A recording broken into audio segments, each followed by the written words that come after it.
कोनो वस्तु के कोना राखल जाय छै ई बुझब जरूरी अछि। सोझे कहि देबै जे ई संग एतेक भार सहबाक शक्ति नहीं है। वह चीज जटा भगत रहा जे बुझ के बात तो आर की सब कहै छै ऋषि जटा? बट रास गप वह जे आमक भार अनुभव करै छी मुदा अपना में आमक गाछ लागल अनुभव आमक भार अनुभव नहीं करे। आर की कहै छै? कहै छै जे ओ शब्द मोती शब्द अछि। माननी के इजोत जाओ शब्द शब्दे रह गेल आ कहला में अंतर हो जाय अछि। तो मोती के लग की करब आ की माननी के इजोत के लग? ठीक है। आर की कहै छै?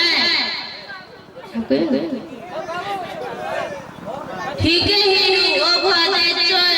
हाँ ठीके हिनु ओ भ जाय झूठ। हाँ ठीके हिनु ओ भ जाय सबक हत्या। हाँ ठीके हिनु ओ भ जाय सत्य सा घृणा। हाँ ठीके हिनु ओ भ जाय घमंडी शब्द। हाँ ठीके हिनु ओ भ जाय असत।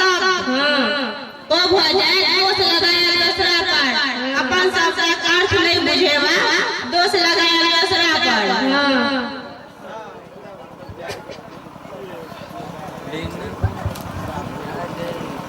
मैया